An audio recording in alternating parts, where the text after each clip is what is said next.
Guys, welcome back to the channel. ಮೊದಲನೇದಾಗಿ W Unreal ಬಗ್ಗೆ ಮಾತಾಡೋದಾದ್ರೆ ಅಫಿಷಿಯಲ್ ಆಗಿ ಇದರ ಟ್ರೇಲರ್ ನ ಡಬ್ಲ್ಯೂ ಆಗಿ ನೆಟ್ಫ್ಲಿಕ್ಸ್ ಅವರು ರಿಲೀಸ್ ಮಾಡಿದ್ದಾರೆ. ಇದೇ ತಿಂಗಳು 20ನೇ ತಾರೀಕು ನಮಗೆ ಡಬ್ಲ್ಯೂ ಅನ್ರಿಯಲ್ ಸೀಸನ್ 2 ನೋಡೋದಕ್ಕೆ ಸಿಗ್ತಾ ಇದೆ.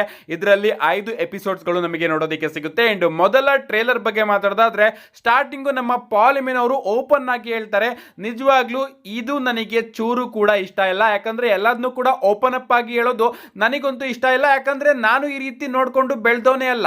ನಾವೆಲ್ಲದನ್ನು ಕೂಡ ಸಿಕ್ಕಾಪಟ್ಟೆ ಸೀಕ್ರೆಟ್ ಆಗಿ ಇಡ್ತಾ ಇದ್ವಿ. ಅಂಡ್ ಅದರಿಂದ ತುಂಬಾನೇ ಪ್ರಾಫಿಟ್ ನಮಗೆ ಆಗ್ತಾ ಇತ್ತು. ಬಟ್ ಈಗ ಎಲ್ಲದನ್ನು ಕೂಡ ಓಪನ್ ಮಾಡಲೇಬೇಕಾಗಿದೆ ಅಂತ ಒಂದು ಲೈನ್ ಹೇಳೋದ್ರ ಮುಖಾಂತರ ಈ ಒಂದು ಟ್ರೇಲರ್ ನ ನಮ್ಮ ಪಾಲಿಮಿನ್ ಅವರು ಪ್ರಾರಂಭ ಮಾಡ್ತಾರೆ.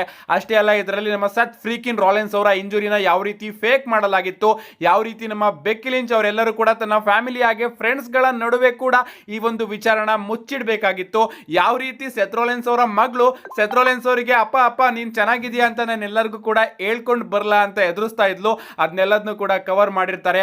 ಆ ಟ್ರೂತ್ ಅವರ ರಿಲೀಸ್ ಹಾಗೆ ಮತ್ತೊಮ್ಮೆ ಹೈರ್ ಮಾಡ್ಕೊಳ್ಳೋದು ಇದನ್ನು ಕೂಡ ಕವರ್ ಮಾಡಿದ್ದಾರೆ. ನಮ್ಮ ಜೆಲ್ಲಿ ರೋಲ್ ಹಾಗೆ ನಯೋಮಿ ಅವರ ಪೋರ್ಷನ್ಸ್ ಗಳು ಕೂಡ ಈ ಒಂದು ಅನ್ರಿಯಲ್ ಡಾಕ್ಯುಮೆಂಟರಿಯಲ್ಲಿ ಕವರ್ ಆಗಿದೆ ಅಂತಾನೆ ಹೇಳ್ಬೇಕು. ಸೊ ಹೈಪ್ ಅಂತೂ ಖಂಡಿತವಾಗ್ಲೂ ಇದೆ. ನೋಡೋಣ ಎರಡನೇ ಸೀಸನ್ ಡ್ರಾಪ್ ಆದಾಗ ಖಂಡಿತವಾಗ್ಲೂ ಕೂಡ ನನ್ನ ರಿಯಾಕ್ಷನ್ ನ ತಿಳಿಸ್ಕೊಡ್ತೀನಿ. ಮೊದಲನೇದಾಗಿ ಸಪ್ರೇಟ್ ಆಗಿ ವಿಡಿಯೋನ ಮಾಡ್ಕೊಂಡು ಬಂದಿದ್ದೆ.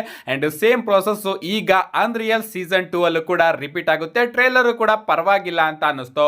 ನೆಕ್ಸ್ಟ್ ಅಪ್ಡೇಟ್ ಕಡೆ ಬರೋದಾದ್ರೆ ಇದ್ದಿರ್ತಕ್ಕಂಥದ್ದು ನಮ್ಮ ಕ್ರಿಸ್ ಜೆರಿಕೋ ಅವರ ಬಗ್ಗೆ. ನಿನ್ನೆ ಮಂಡ್ಯ ನೈಟ್ ರೋ ಮುಗಿಯಿತು. ಕ್ರಿಸ್ ಜೆರಿಕೋ ಅವರು ನಮಗೆ ಇನ್ನೂ ಕೂಡ ನೋಡೋದಕ್ಕೆ ಸಿಕ್ಕಿರಲಿಲ್ಲ. ಅದರಲ್ಲೂ ಕೂಡ ಮಂಡ್ಯ ನೈಟ್ ರೋ ಪ್ರಿವ್ಯೂ ವಿಡಿಯೋದಲ್ಲಿ ನಮ್ಮ ಆಡಮ್ ಪಿಯರ್ಸ್ ಅವರು ಅಫಿಷಿಯಲ್ ಆಗಿ ತಿಳಿಸಿರ್ತಾರೆ, ವಾಲ್ಸ್ ಗಳನ್ನ ಬ್ರೇಕ್ ಮಾಡೋಣ ಅಂತ. ಬ್ರೇಕ್ ದ ವಾಲ್ ಡೌನ್ ನಮ್ಮ ಕ್ರಿಸ್ ಜೆರಿಕೋ ಅವರ ಥೀಮ್ ಸಾಂಗ್ ನಿಮ್ಮೆಲ್ಲರಿಗೂ ಕೂಡ ಗೊತ್ತೇ ಇರಬಹುದು. ಸೊ ಲಿಂಕ್ ಗಳೆಲ್ಲದೂ ಕೂಡ ಕನೆಕ್ಟ್ ಆಗ್ತಾ ಇತ್ತು. ಬಟ್ ಈಗ ಅಪ್ಡೇಟ್ ಗಳು ಬರ್ತಿರೋ ಪ್ರಕಾರ ಕ್ರಿಸ್ ಜೆರಿಕೋ ಅವರು ಮಂಡ್ಯ ನೈಟ್ ರೋಗೆ ಪ್ಲಾನ್ ಅಲ್ಲೇ ಇರಲಿಲ್ವಂತೆ.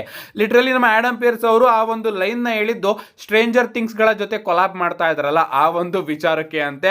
ಅಂಡ್ ಅಪ್ಡೇಟ್ ಗಳು ಬರೋದಕ್ಕೆ ಶುರು ಆಗಿತ್ತು. ನಾನು ಕೂಡ ಮಂಡ್ಯ ನೈಟ್ ರೋ ಪ್ರಿವ್ಯೂ ವಿಡಿಯೋದಲ್ಲಿ ತಿಳಿಸಿದ್ದೆ, ಅಪ್ಡೇಟ್ ಗಳು ಬರ್ತಿರೋ ಪ್ರಕಾರ ಕ್ರಿಸ್ ಜೆರಿಕೋ ಅವರು ಬರೋದಿಲ್ಲ ಮಂಡ್ಯ ನೈಟ್ ರೋಗೆ ಅಂತ.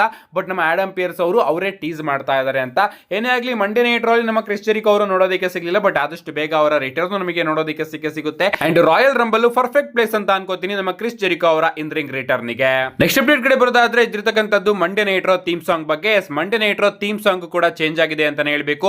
ಇವತ್ತು Monday night raw theme song Godzilla theme song ಆಗಿತ್ತು. ಎಮಿನೆಮ್ ಅವರು ಇದನ್ನ ಪರ್ಫಾರ್ಮ್ ಮಾಡಿದ್ರು. ಅಂಡ್ ಇಷ್ಟು ದಿನ ನಮಗೆ ಟ್ರಾವಿಸ್ ಸ್ಕಾಟ್ ಅವರ ಥೀಮ್ ಸಾಂಗ್ ನೋಡೋದಕ್ಕೆ ಸಿಗ್ತಾ ಇತ್ತು. ಬಟ್ ಇವತ್ತಿಂದ ಡಬ್ಲ್ಯೂ ಅವರು ಟ್ರಾವಿಸ್ ಸ್ಕಾಟ್ ಅವರ ಥೀಮ್ ಸಾಂಗ್ ನ ರಿಮೂವ್ ಮಾಡಿ ಹೊಸ ಥೀಮ್ ಸಾಂಗ್ ನ ಮಂಡ್ಯ ನೈಟ್ ರೋಗೆ ತಗೊಂಡು ಬಂದಿದ್ದಾರೆ. ಕೇಳೋದಕ್ಕೂ ಕೂಡ ಚೆನ್ನಾಗಿತ್ತು. ನೆಕ್ಸ್ಟ್ ಅಪ್ಡೇಟ್ ಕಡೆ ಬರೋದಾದ್ರೆ 2025 ಮುಗ್ದಿದೆ. ಅಂಡ್ ಅದೇ ರೀತಿ ESPN ಅವರ ಪ್ರೋ ರೆಸ್ಲಿಂಗ್ ಅವಾರ್ಡ್ಸ್ ಗಳು ಕೂಡ ರಿಲೀಸ್ ಆಗಿದೆ. ESPN ಅವರು ಪ್ರತಿ ವರ್ಷ ಮುಗಿದ ಮೇಲೂ ಕೂಡ ಪ್ರೋ ರೆಸ್ಲಿಂಗ್ ಅವಾರ್ಡ್ ಗಳನ್ನ ರಿಲೀಸ್ ಮಾಡ್ತಾರೆ. ಅಂಡ್ ಈ ವರ್ಷ ಯಾರ್ಯಾರಿಗೆ ಯಾವ ಅವಾರ್ಡ್ ಸಿಕ್ಕಿದೆ ಅಂತ ನೋಡೋದಾದ್ರೆ men wrestler of the year award ESPN ಅವರ ಕಡೆಯಿಂದ ಡೊಮಿನಿಕ್ ಮಿಸ್ಟೀರಿಯೋ ಅವರಿಗೆ ಸಿಕ್ಕಿದೆ. Women wrestler of the year award ESPN ಅವರ ಕಡೆಯಿಂದ ಸ್ಟೆಫನಿ ವೆಕರ್ ಅವರಿಗೆ ಸಿಕ್ಕಿದೆ. Tag team of the year FTR ಅವರಿಗೆ ಸಿಕ್ಕಿದೆ. AW ನ ಟ್ಯಾಗ್ ಟೀಮ್ ಅಂತಾನೆ ಹೇಳ್ಬೇಕು. FTR ಇವರಿಗೆ ಸಿಕ್ಕಿದೆ. Debut wrestler of the year Stephanie Vaquer ಅವರಿಗೆ ಸಿಕ್ಕಿದೆ. Breakout wrestler of the year Kyle Fletcher ಅವರಿಗೆ ಸಿಕ್ಕಿದೆ. ಬೆಸ್ಟ್ ಪ್ರೋಮೋ ಆರ್ಟಿಸ್ಟ್ ಅವಾರ್ಡ್ ನಮ್ಮ ಪಾಲ್ ಇಮಿನ್ ಅವರಿಗೆ ಸಿಕ್ಕಿದೆ. ಆಫ್ ಕೋರ್ಸ್ ಡಿಸರ್ವಿಂಗ್ ಅಂತಾನೆ ಹೇಳ್ಬೇಕು. Match of the year award John Cena ಹಾಗೆ ಏಜ್ ಸ್ಟೈಲ್ ಅವರ ಇನ್ಸ್ಟೆಂಟ್ ಕ್ಲಾಸಿಕ್ ಮ್ಯಾಚ್ ಗೆ ಇದೆ. ಪ್ಯೂರ್ ಗೋಲ್ಡ್ ಮ್ಯಾಚ್ ಅಂತಾನೆ ಹೇಳ್ಬೇಕು ಇವರಿಬ್ಬರ ನಡುವೆ ಆದಂತಹ match. Best premium live event of the year AW revolution ಗೆ ಸಿಕ್ಕಿದೆ. Feud of the year Tony storm ಹಾಗೆ ಮರಿಯಾ ಮೇ ಅವರ ಫ್ಯೂಡ್ ಗೆ ಸಿಕ್ಕಿದೆ. ಸೊ ಇಷ್ಟು ESPN ಅವರ 2025 all pro wrestling award list. ನಿಮ್ಮ ಪ್ರಕಾರ ಈ ಒಂದು ಲಿಸ್ಟ್ ಚೆನ್ನಾಗಿದೆಯಾ ಚೆನ್ನಾಗಿಲ್ವಾ? ನಿಮ್ಮ ಅನಿಸಿಕೆನ ಕಮೆಂಟ್ ಮಾಡಿ. ನೆಕ್ಸ್ಟ್ ಅಪ್ಡೇಟ್ ಕಡೆ ಬರೋದಾದ್ರೆ ಇದ್ದಿರ್ತಕ್ಕಂಥದ್ದು ನಮ್ಮ ಕೋಡಿ ರೋಡ್ಸ್ ಹಾಗೆ ಡ್ರೂ ಮ್ಯಾಕೆಂಟೈರ್ ಅವರ ಬಗ್ಗೆ. ನಿಮಗೆ ಗೊತ್ತಿರಬಹುದು, ಇವರ ನಡುವೆ ಡಬ್ಲ್ಯೂ ಅನ್ಡಿಸ್ಪ್ಯೂಟೆಡ್ ಯೂನಿವರ್ಸಲ್ ಚಾಂಪಿಯನ್ಶಿಪ್ ಗೆ ನಮಗೆ ಮುಂದಿನ ವಾರದ ಸ್ಮ್ಯಾಕ್ ಡೌನ್ ನಲ್ಲಿ ಒಂದು ಸಿಂಗಲ್ಸ್ ಮ್ಯಾಚ್ ನೋಡೋದಕ್ಕೆ ಸಿಗ್ತಾ ಇದೆ. 3 ಸ್ಟೇಜಸ್ ಆಫ್ ಹೆಲ್ ಮ್ಯಾಚ್. ಈಗ ಈ ಒಂದು ಮ್ಯಾಚ್ ಅಲ್ಲಿ ನಮ್ಮ ಡ್ರೂ ಮ್ಯಾಕೆಂಟೈರ್ ಅವರು ಗೆಲ್ಲೋ ಚಾನ್ಸಸ್ ಇನ್ನೂ ಕೂಡ ಜಾಸ್ತಿ ಆಗಿದೆ ಅಂತಾನೆ ಹೇಳ್ಬೇಕು. ಯಾಕಂದ್ರೆ ರೀಸೆಂಟ್ ಆಗಿ ಅಪ್ಡೇಟ್ ಗಳು ಬರ್ತಾ ಇತ್ತು, ನಮ್ಮ CM ಪಂಕ್ ಹಾಗೆ ಬ್ರಾನ್ ಬ್ರೇಕರ್ ಅವರ ಮ್ಯಾಚ್ ಅಲ್ಲಿ ಅಥವಾ ಕೋಡಿ ರೋಡ್ಸ್ ಹಾಗೆ ಡ್ರೂ ಮ್ಯಾಕೆಂಟೈರ್ ಅವರ ಮ್ಯಾಚ್ ಅಲ್ಲಿ, ಈ ಎರಡು ಮ್ಯಾಚ್ ಅಲ್ಲಿ ಒಂದು ಮ್ಯಾಚ್ ಅಲ್ಲಿ ನಮಗೆ ಟೈಟಲ್ ಚೇಂಜ್ ನೋಡೋದಕ್ಕೆ ಸಿಗುತ್ತೆ ಅಂತ. ಅಂಡ್ ಮಂಡೇ ನೈಟ್ ರಾ ನಾವು ನೋಡಿದ್ವಿ, CM ಪಂಕ್ ಅವರು ತನ್ನ ಚಾಂಪಿಯನ್ಶಿಪ್ ನ ರಿಟೈನ್ ಮಾಡ್ಕೋತಾರೆ. ಅಂಡ್ ಈಗ ಇದರಿಂದ ಡ್ರೂ ಮ್ಯಾಕೆಂಟೈರ್ ಅವರು ಗೆಲ್ಲೋ ಚಾನ್ಸಸ್ ಇನ್ನೂ ಕೂಡ ಜಾಸ್ತಿ ಆಗಿದೆ ಅಂತಾನೆ ಹೇಳ್ಬೇಕು. ಅಂಡ್ ಇಷ್ಟು ವರ್ಷ ನಮ್ಮ ಡ್ರೂ ಮ್ಯಾಕೆಂಟೈರ್ ಅವರು ಚಾಂಪಿಯನ್ಶಿಪ್ ಮ್ಯಾಚ್ ಅಲ್ಲಿ ಸೋಲ್ತಾನೆ ಬರ್ತಾ ಇದ್ದಾರೆ. ಅದಕ್ಕೋಸ್ಕರ ಫೈನಲಿ ನಮ್ಮ ಡ್ರೂ ಡ್ರೂ ಮ್ಯಾಕೆಂಟೈರ್ ಅವರಿಗೆ ಡಬ್ಲ್ಯೂ ಅವರು ಸ್ಮ್ಯಾಕ್ ಡೌನ್ ಅಲ್ಲಿ ಚಾಂಪಿಯನ್ಶಿಪ್ ನ ಕೊಡಬಹುದು ಅಂತಾನೆ ಹೇಳ್ಬೇಕು. ಅಂಡ್ ಹೋಗ್ತಾ ಇನ್ನ ಒಂದು ಲಾಸ್ಟ್ ಅಪ್ಡೇಟ್ ಏನಪ್ಪಾ ಅಂದ್ರೆ ಮಂಡೇ ನೈಟ್ ರಾ ಹಾಗೆ ಸ್ಮ್ಯಾಕ್ ಡೌನ್ ನ ಟೈಮಿಂಗ್ಸ್ ಇಲ್ಲಿ ಚೇಂಜ್ ಆಗ್ತಾ ಇದೆ ಅಂತಾನೆ ಹೇಳ್ಬೇಕು. ಯಾಕಂದ್ರೆ ಡಬ್ಲ್ಯೂ ಅವರು ಈಗ USA ಔಟ್ ಸೈಡ್ ಶೋಗಳನ್ನ ನಡೆಸ್ತಾ ಇದ್ದಾರೆ. ಅಂಡ್ ಸೌದಿ ಅರೇಬಿಯಾಗೂ ಕೂಡ ಅವರು ಟ್ರಾವೆಲ್ ಮಾಡಬೇಕಾಗಿರೋ ಕಾರಣ ಸೊ ಈ ತಿಂಗಳು ಬರುವಂತಹ ಇನ್ನ ಎಲ್ಲಾ ಶೋಗಳ ಟೈಮಿಂಗ್ಸ್ ಕಂಪ್ಲೀಟ್ ಆಗಿ ಚೇಂಜ್ ಆಗ್ತಾ ಇದೆ. ಮೊದಲನೇದಾಗಿ ಜನವರಿ 9ನೇ ತಾರೀಕಿನ ಸ್ಮ್ಯಾಕ್ ಡೌನ್ ಅಂದ್ರೆ ನೆಕ್ಸ್ಟ್ ಬರುತ್ತಲ್ಲ ಆ ಒಂದು ಸ್ಮ್ಯಾಕ್ ಡೌನ್ ಇಂಡಿಯಾದಲ್ಲಿ ನಮಗೆ ಶನಿವಾರ ಮಧ್ಯರಾತ್ರಿ 12:00 ನೋಡೋದಕ್ಕೆ ಸಿಗುತ್ತೆ. ಸೊ ಶನಿವಾರ ಬೆಳಿಗ್ಗೆ ಯಾರ್ಯಾರು 6:00 ಎದ್ದು ಸ್ಮ್ಯಾಕ್ ಡೌನ್ ನ ನೋಡ್ಬೇಕು ಅಂತ ಅನ್ಕೊಂಡಿದ್ರು ಅವರೆಲ್ಲರೂ ಕೂಡ ಈಗ 12:00 ಎದ್ದು ಸ್ಮ್ಯಾಕ್ ಡೌನ್ ನ ನೋಡ್ಬೇಕು ಅಂತಾನೆ ಹೇಳ್ಬೇಕು.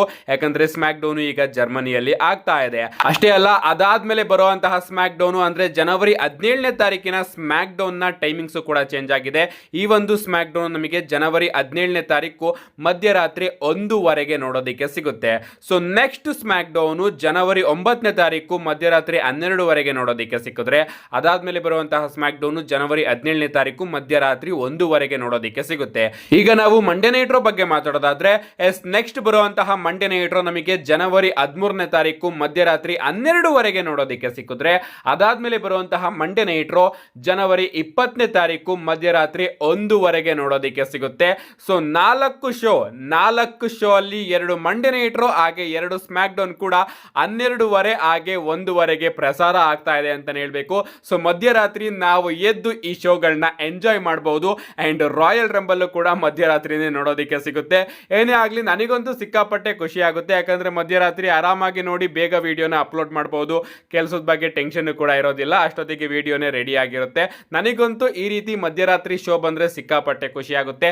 ಅಟ್ಲೀಸ್ಟ್ 5:00 ಪ್ರಾರಂಭ ಆದ್ರೆ ಖುಷಿ ಆಗುತ್ತೆ. 6:00 ಪ್ರಾರಂಭ ಆದ್ರೆ ಮುಗಿಯೋದೇ 9:30 ಆಗುತ್ತೆ. ಇನ್ನು ನಾನು ವಿಡಿಯೋ ರೆಕಾರ್ಡ್ ಮಾಡಿ ಕೆಲ್ಸಕ್ಕೆ ಹೋಗೋದು ಸಿಕ್ಕಾಪಟ್ಟೆ ಲೇಟ್ ಆಗುತ್ತೆ. ಅದು ಸ್ವಲ್ಪ ಪ್ರಾಬ್ಲಮ್ ಇತ್ತು. ಬಟ್ ಈಗ ಈ ಒಂದು ತಿಂಗಳು ಆರಾಮಾಗಿ ಇರಬಹುದು.